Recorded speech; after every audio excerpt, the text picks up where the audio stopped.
जय श्री महाकाल दोस्तों, स्वागत है आपका ट्रेडर क्लिफ में। तो आज की ये वीडियो स्पेशल होने वाली है क्योंकि आज के इस वीडियो में हम बैंक निफ्टी और मिड कैप निफ्टी के एनालिसिस करने वाले और देखने वाले कल का दिन गैप अप हो सकता है, गैप डाउन हो सकता है और गैप अप और गैप डाउन में हमारी क्या प्लानिंग रेंज चाहिए, कौन सी लेवल हमारे लिए इंपॉर्टेंट हो सकती है। तो वीडियो एंड तक जरूर देखिएगा और अगर आपने अभी तक आपके भाई के चैनल को सब्सक्राइब नहीं करा होगा तो जाइए फटाफट सब्सक्राइब कर दीजिए।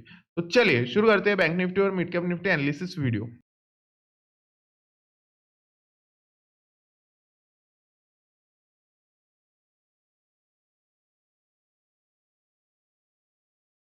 तो बैंक निफ्टी में मैंने आपको कल के दिन डेल चार्ट पे क्या बताया था, मार्केट एक डिमांड जोन से रिजेक्शन ले चुका है और यहाँ पे एक हैमर कैंडलस्टिक फॉर्म हो चुका है। हैमर कैंडलस्टिक फॉर्म होने के बाद हमें क्या देखने को मिला था, डाउन साइड से एक बाइंग प्रेशर। अब मैंने आपको ये भी बताया था कि मार्केट में हमारे लिए सबसे इंपॉर्टेंट रेंज यही बन चुका है, जो कि एक हमारे लिए सप्लाई जोन था 48,000।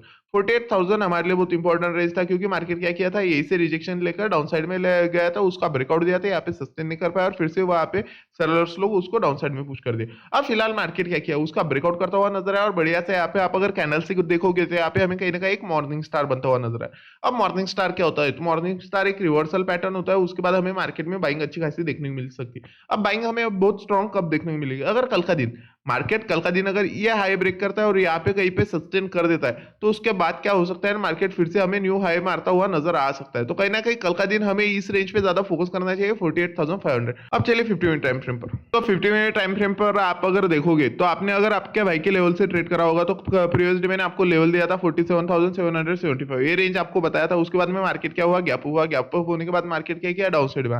डाउन साइड में आने के बाद क्या हुआ, मार्केट फिर से हमें रिजेक्शन लेता दिखाई दिया, जो कि आपके भाई ने आपको रेजिस्टेंस बताया वही था। मतलब कहीं ना कहीं वो रेजिस्टेंस क्या बन चुका था, हमारे लिए एक सपोर्ट। मार्केट ने उसको रिजेक्शन कर लेने के बाद यहाँ पे एक हैमर कैंडलस्टिक बना। हैमर कैंडलस्टिक बनाने के बाद मार्केट आप देखोगे कितना सही में अपसाइड में जाता रहा। अब जैसे ये मूव छूट गया उसको, उनके लिए मार्केट ने सेकंड मूव कहाँ पे दिया, जो सेकंड मूव था अपना 48,000। अब 48,000 हमारे पास में क्या था, एक स्ट्रॉन्ग रेजिस्टेंस जोन था। रेजिस्टेंस क्योंकि प्रीवियस डे ऐसे क्या चला था, एक सेलिंग मूवमेंट चला था। तो उसके बाद मार्केट आज के दिन क्या किया, बढ़िया से उसको ब्रेकआउट दिया। ब्रेकआउट देने के बाद आप देखोगे यहाँ पे मार्केट ने अपसाइड में ब्रेकआउट रिटेस्ट किया। रिटेस्ट के बाद में सेम में यहाँ पे भी एक हैमर कैंडलस्टिक बना और हैमर कैंडलस्टिक बनने के बाद मार्केट फिर से यहाँ से क्या 1:2 का टारगेट हमें कंप्लीट देता हुआ नजर आया और सेम रेंज पे अपसाइड में जाने के बाद मार्केट रिजेक्शन कहां से लेता हुआ नजर आया, जो कि आपके भाई का रेजिस्टेंस जोन था 48,200। वहां पे रिजेक्शन लेना, रिजेक्शन लेने के बाद यहाँ पे एक बेरिश इंगल्फिंग बना है। बेरिश इंगल्फिंग बनने के बाद मार्केट ने डाउन साइड में पुश करने का ट्राई किया, बट ट्राई करने के बाद आप देखोगे मार्केट पुश कहां तक कर पाया, तो जहां तक मार्केट ने प्रीवियस टाइम एक लो मारा था। मतलब आज के दिन मार्केट ने जो अपसाइड में मोमेंटम के बाद एक रेस्ट लिया था उस वही तक मार्केट क्या किया, पुश कर पाया। और फिर से क्या हुआ, जैसे मार्केट वो रेंज पे पूछा वहां पे क्या हुआ, बायर्स लोग एक्टिवेट हुए, बायर्स ने बढ़िया सा अपसाइड में क्लोज दिया। अब कल का दिन क्या हो सकता है, तो कल का दिन हमें कहीं ना कहीं गैप अप होता हुआ नजर आ सकता है। क्यों आ सकता है, क्योंकि मार्केट क्या किया था, यहाँ से बेरिश सिंगल बने के बाद डाउन साइड में पुश किया था। पुश करने के बाद आप देखोगे मार्केट ने जहां से बाइंग चला था वैसे फिर से एक सपोर्ट लेता हुआ अप साइड में जाता हुआ नजर आया और जो सेलर्स थे उनका एसएल मार्केट कहीं ना कहीं खाता हुआ नजर आया। अब सेलर्स का अगर मार्केट एसएल खा रहा है तो उसके बाद में यहाँ पे पॉसिबल क्या है, एक गैप अप पॉसिबल है और डाउन साइड से उसको एक साइकोलॉजिकल 20 मूविंग एवरेज का एक सपोर्ट भी मिल रहा है। तो कहीं ना कहीं गैप अप पॉसिबल। अगर कल का दिन गैप अप होता है तो कल के दिन के लिए हमारे पास में कहीं ना कहीं ये रेजिस्टेंस जोन बहुत इंपॉर्टेंट बनने वाले, जो कि 48,400। क्यों इंपॉर्टेंट है, क्योंकि मैंने आपको डेली टाइम फ्रेम पर बता दिया है कि मार्केट में कहीं ना कहीं एक मॉर्निंग स्टार बनता हुआ हमें नजर आया। मॉर्निंग स्टार एक रिवर्सल पैटर्न होता है। तो अगर कल के दिन गैप अप के बाद मार्केट क्या करता है, इस रेंज पे गैप अप होने के बाद या इस रेंज पे गैप अप होने के बाद 48,400 को अप साइड में ब्रेक करता है। अप साइड में ब्रेक करता है और हमें यहाँ पे एक अच्छा खासा कंफर्मेशन देखने को मिलता है। तो उसके बाद में हम अप साइड में प्लान करेंगे और हमारा टारगेट क्या रहने वाला है, 48,600। बट कब, अगर मार्केट यहाँ पे ओपन हो रहा है और फर्स्ट ग्रीन कैंडल बनाकर अच्छा खासा हमें क्लोज दे रहा है और यहाँ पे हमें एक कंफर्मेशन दे रहा है, तो उसके बाद हम अप साइड में जा सकते हैं। अगर मार्केट गैप अप के बाद इस रेंज पे गैप अप के बाद यहाँ पे रिजेक्शन ले रहा है और डाउन साइड का हमें सिग्नल दे रहा है, तो डाउन साइड में हमें कहाँ तक प्लान करना है, तो सेम रेंज रहेगा 48,200। ये रेंज हमारे लिए इंपॉर्टेंट रहेगा अगर मार्केट यहाँ से डाउन निकल रहा है। बट कब, अगर मार्केट 48,400 से रिजेक्शन ले रहा है, तो अगर बीच में से ही रिटर्न घूम रहा है तो हमें पुट में नहीं जाना है। अगर 48,400 से रिजेक्शन ले रहा है तो उसके बाद में डाउन साइड में जा सकते हैं, बीच में से नहीं जाना है। अगर बीच में से जाना है तो हम कब जाएंगे, मार्केट यहाँ से अगर निगेटिव जा रहा है तो हम तभी डाउन साइड में प्लान करेंगे जब मार्केट फिर से इस रेंज में एंटर होगा। अगर ऐसा कुछ होता है तो कहीं ना कहीं कल का दिन हमें क्या हो सकता है, मार्केट में एक हेड एंड शोल्डर बनता हुआ नजर आ सकता है। अगर मार्केट गैप अप के बाद इस रेंज में घुस रहा है तो हमें सबसे बढ़िया ट्रेड कब मिल सकता है, जब मार्केट इस रेंज में घुस के फिर से इस रेजिस्टेंस को रिटेस्ट करने के लिए अप साइड में। अगर ऐसा होता तो हमें डाउन साइड में कहीं ना कहीं टारगेट देखने को मिल सकता है, फर्स्ट सपोर्ट, और डाउन साइड में उसके बाद में सेकंड टारगेट रह सकता है 47,775। अगर ऐसा होता है, बट मुझे लग नहीं रहा मार्केट में बाइंग देखने के बाद कि मार्केट फिर से डाउन साइड में आएगा, तो मुझे लग रहा है पॉसिबिलिटी होगी कि मार्केट 48,400 को अपसाइड में ब्रेक करने का ट्राई करेगा और उसके बाद में न्यू हाई मारने का भी ट्राई कल का दिन में मार्केट कर सकता है। तो कहीं ना कहीं फ्राइडे एक स्ट्रैप डे होता है, तो हमें संभल कर ट्रेड करना चाहिए। तो अगर मार्केट अपसाइड में रहता है तो हमारे लिए 48,400 इंपॉर्टेंट रहने वाला है और सेकंड रहने वाला है 48,600। अगर मार्केट मान लीजिए गैप डाउन होता है तो गैप डाउन में हमारे लिए सबसे इंपॉर्टेंट रेंज रहने वाला है यही, जहां से मार्केट ने आज क्या किया था, सेलर्स लोग को इन्वाइट किया था और उनको इन्वाइट करने के बाद यहाँ से एसएल खाता हुआ हमें नजर आया कहीं ना कहीं 48,700। ये सपोर्ट जोन भी हमारे लिए कल के दिन गैप डाउन के बाद इंपॉर्टेंट रहने वाला है। अगर मान लीजिए मार्केट यहीं पे कहीं पे गैप डाउन होता हुआ नजर आता है और गैप डाउन होने के बाद मार्केट क्या करता है, हमें अप साइड में जाता हुआ नजर आता है। अप साइड में अगर मार्केट जाता हुआ नजर आता है और यहाँ से इस रेंज से रिजेक्शन लेता हुआ नजर आता है, तो यहाँ से हम सडनली डाउन साइड में प्लान कर सकते हैं। क्यों प्लान कर सकते हैं? क्योंकि यहाँ पे एक हमें अच्छा खासा डबल टॉप का फॉर्मेशन बनता हुआ नजर आएगा और गैप डाउन के बाद उसका रिटेस्ट भी मार्केट में ले लिया होगा। तो अगर ऐसा होता है तो उसके बाद में भी हमें सेम सिनारियो रहेगी, हमारा फर्स्ट टारगेट ये रह सकता है और सेकंड टारगेट 47,775 हो सकता है अगर market first candle up side में लेता है। अगर मान लीजिए फर्स्ट कैंडल ही डाउन साइड में जा रहा है तो हमें किस रेंज पे फोकस करना चाहिए, हमें इस सपोर्ट पे ज्यादा फोकस करना चाहिए अगर मार्केट यहाँ पे ओपन हो रहा है। अगर इस सपोर्ट पे तो जाकर मार्केट कहीं ना कहीं हमें रिजेक्शन लेता हुआ नजर आता है तो यहाँ से हम फिर से एक बाइंग में रिस्क ले सकते हैं, क्योंकि प्रीवियस डे यहाँ पे क्या चला था, एक अच्छा खासा बाइंग चला था। तो बायर्स इतना जल्दी तो एग्जिट नहीं करेंगे, बायर्स थोड़ा सा तो भी पुश करेंगे, मतलब यहाँ पे अपना कहीं ना कहीं एक स्कैल्प बैठ सकता है। और अगर मार्केट अपसाइड में निकलना निकलना स्टार्ट कर देता है तो हमें कुछ नहीं, हमें खाली स्कैल्पिंग से हटना है और एसएल ट्रेल कर देना है। हमारा फर्स्ट टारगेट रहना चाहिए 48,100। अगर ब्रेक करता है तो सेकंड टारगेट 48,200। अगर 48,200 भी ब्रेक होता है तो उसके बाद में तो आपको देखने की जरूरत नहीं है, आपका सेकंड थर्ड टारगेट रहने वाला 48,400। ये आपके अपसाइड में थर्ड टारगेट रहने वाले। बट कब? अगर गैप डाउन होने के बाद अगर यहाँ पे रिजेक्शन लेता हुआ नजर आता है तो डाउन साइड में आपके लिए सबसे इंपॉर्टेंट रेंज बनने वाले 47,924 और उसके बाद में 47,770।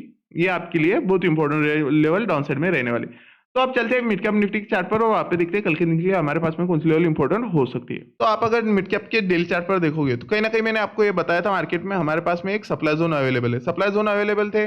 आपने अगर मेरा प्रीवियस वीकली चार्ट वीडियो देखा होगा तो वहां पे मैंने आपको एक्सप्लेन किया था सप्लाई जोन अवेलेबल था। उसके बाद मार्केट क्या किया था, ब्रेकआउट दिया था। ब्रेकआउट के बाद मैंने आपको क्या बताया था, हमें सेलिंग में तभी जाना है जब मार्केट 3,300 को डाउन साइड में ब्रेक करेगा और हमें एक यहाँ पे स्ट्रॉन्ग रेड कैंडल देखने मिलेगा। उसके बाद मार्केट डाउन साइड में जा सकता है और कहीं ना कहीं हमें 9,900 वाला टारगेट देता हुआ नजर आ सकता है। बट मार्केट क्या किया, सेम रेंज पे आया, रिजेक्शन लिया प्रीवियस डे, रिजेक्शन लेने के बाद अपसाइड में क्लोज करता हुआ नजर है, बट पॉजिटिव क्लोज था बिल्कुल भी नहीं। उसके बाद नेक्स्ट डे मतलब कल के दिन मार्केट क्या किया है, सेम रेंज से रिजेक्शन लिया और हमें एक इनसाइड कैंडल स्टिक बनाता हुआ नजर है। अब यहाँ पे हम वेट क्या कर रहे थे, इनसाइड कैंडल स्टिक का ब्रेकआउट करने का। अब मार्केट ने क्या किया, आज के दिन एक पॉजिटिव हमें ब्रेकआउट करता हुआ नजर आया जो कि था 10,550। ये हमारे लिए बहुत इंपॉर्टेंट चीज है। क्यों? क्योंकि मार्केट में प्रीवियस हमें बाइंग चलता हुआ नजर आया और उसका ब्रेकआउट भी क्या है, अच्छा खासा हमें 10,550 पे दिखाई दे रहा है। मतलब हमें कहीं ना कहीं जो कि मैंने आपको प्रेडिक्ट लेवल बताया था मार्केट 11,000 पर जा सकता है, मैंने आपको प्रिडिक्शन दिया था, वहीं पे हमें कहीं ना कहीं चांसेस लग रहे हैं कि मार्केट फिर से 11,000 पर जा सकता है। तो कहीं ना कहीं हमें मार्केट में बाइंग अच्छी खासी देखने को मिल रही है। तो चलिए 50 मिनट टाइम फ्रेम पर मैं आपको एक्सप्लेन कर देता हूँ कल के दिन में आपकी क्या प्लानिंग रेंज है और मार्केट गैप हो सकता है गैप डाउन। तो आज का दिन अगर आप 50 मिनट टाइम फ्रेम पर देखोगे तो मार्केट क्या हुआ, गैप हुआ। गैप अप के बाद मैंने आपको रेंज दिया था 10,402, 10,440 और 10,466। ये रेंज दिया था, आपको बताया था मार्केट यही रेंज पे आपको गैप अप के बाद खेलता हुआ नजर आया। सेम सिनारियो हुआ, गैप अप के बाद मार्केट क्या किया, अपसाइड में ओपन हुआ, ओपन होने के बाद डाउन साइड में रिजेक्शन लिया। कहां से लिया, आपके भाई के रेजिस्टेंस जोन से, मतलब जो एज ए सपोर्ट काम कर रहा था। उसके बाद में मार्केट एक स्ट्रॉन्ग क्लोज करता हुआ नजर आया था जो कि रेंज था अपना 10,440, जो मैंने आपको बताया था अगर मार्केट इसके ऊपर क्लोज देता है और अपना सिनारियो यहाँ पे कंप्लीट बन जाता है अपसाइड में, तो उसके बाद में हम रिस्क लेकर अपसाइड में प्लान कर सकते हो। बस मार्केट क्या किया, अपसाइड में ब्रेकआउट दिया। ब्रेकआउट के बाद आप देखोगे मार्केट ने यहाँ पे एक अच्छा खासा हैमर कैंडलस्टिक बना। हैमर कैंडलस्टिक बनाने के बाद आप देखोगे मार्केट कितना अग्रेसिवली यहाँ से बाइंग ला, मतलब हमारा फर्स्ट टारगेट 10,466 कंप्लीट करता हुआ नजर है। और जो कि मैंने आपको कल के दिन बताया था हमारा सेकंड टारगेट कहीं ना कहीं अपन 10,540 रख सकते हो, वो भी मार्केट कंप्लीट करता हुआ नजर हमें आया। उसके बाद मार्केट कहीं ना कहीं हमें न्यू हाई मारता हुआ नजर आया 10,565, ये रेंज मारता हुआ नजर। अब हमारे लिए कौन सी लेवल कल के दिन के लिए इंपॉर्टेंट हो सकती है और कल का दिन मार्केट गैप हो सकता है या गैप डाउन हो सकता है। तो कहीं ना कहीं कल के दिन के लिए हमारे पास में ये रेंज भी इंपॉर्टेंट हो सकती है। कौन सी रेंज, तो 10,511 10,511 रेंज भी हमारे लिए इंपॉर्टेंट होने वाली कल के दिन की, क्योंकि आज का दिन आप अगर देखो ये मार्केट क्या पे रेस्ट किया था, सेम रेंज पे रेस्ट किया था, मतलब यहाँ पे सेलर्स लोग एक्टिवेट होने के ट्राई किए थे, बट वो यहाँ पे सस्टेन कर बिल्कुल भी नहीं कर पाए। बायर्स ने उसको ब्रेकआउट दिया, ब्रेकआउट देने के बाद यहाँ पे बायर्स डाउन साइड में रिटेस्ट लिया है, हैमर बनाया, और उसके बाद में क्या हुआ, मार्केट ने अच्छा खासा अपसाइड में मोमेंटम लिया। तो कहीं ना कहीं 10,511 हमारे लिए लेवल इंपॉर्टेंट बन चुका है फिलहाल मार्केट में। अब मार्केट में सेकंड लेवल हमारे लिए बन चुका है, जो कि आज मार्केट ने हाई मारा है 10,565। ये हमारे लिए इंपॉर्टेंट रेंज कल के दिन के लिए बनना है।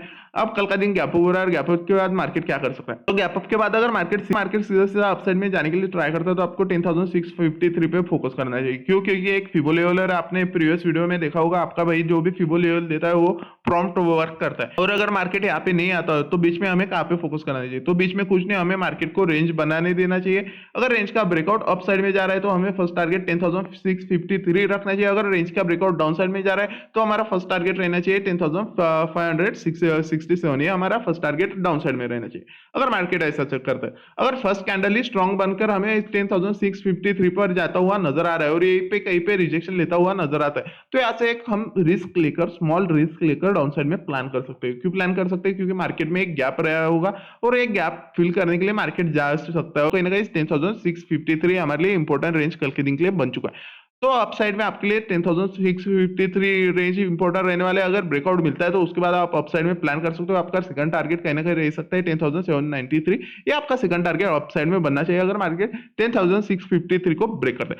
अब मान लीजिए गैप डाउन होता है, तो गैप डाउन में हमारे लिए सबसे इंपॉर्टेंट रेंज बनने वाले 10,511। क्यों? क्योंकि मार्केट आज यहीं पे कंसोलिडेट किया और उसके बाद ही अप साइड में अच्छा खासा मोमेंटम लिया था। तो अगर गैप डाउन होता है मार्केट कल का दिन इस रेंज के नीचे, तो हमें सेलिंग में तभी जाना चाहिए जब मार्केट इस रेंज पे रिटेस्ट करे वगैरह, कुछ ना कुछ हमारा सिनारियो बने, उसके बाद हमें डाउन साइड में प्लान कर सकते हैं। अगर मार्केट यहाँ पे गैप डाउन होने के बाद सीधा सीधा डाउन साइड में जा रहा है तो हमें सेलिंग में कब जाना चाहिए, तो हमें सेलिंग में तभी जाना चाहिए मार्केट जब फिर से 10,466 में एंटर हो। अगर 10,466 में एंटर हो रहा है मार्केट, जो कि हमारे पास में सपोर्ट था, उसको ब्रेक करके एज ए रेजिस्टेंस बना रहा है, यहाँ पे कुछ रिजेक्शन ले रहा है, तो उसके बाद में हम डाउन साइड में प्लान कर सकते हैं और हमारा सेम सिनारियो रहेगा। हमारा फर्स्ट टारगेट रह सकता है 10,440, बट मुझे चांस कम लग रहा है कि मार्केट गैप डाउन के बाद इतना इतना ऐसा कुछ करेगा। मार्केट गैप डाउन के बाद फिर से क्या कर सकता है, बायर सिक्स को अपसाइड में भी पुश कर सकते हैं और मतलब कहीं ना कहीं हमें फिर से बाइंग मोमेंटम आता हुआ नजर आ सकता है, क्योंकि मार्केट में मुझे बायर्स फिलहाल अग्रेसिव नजर आ रहे।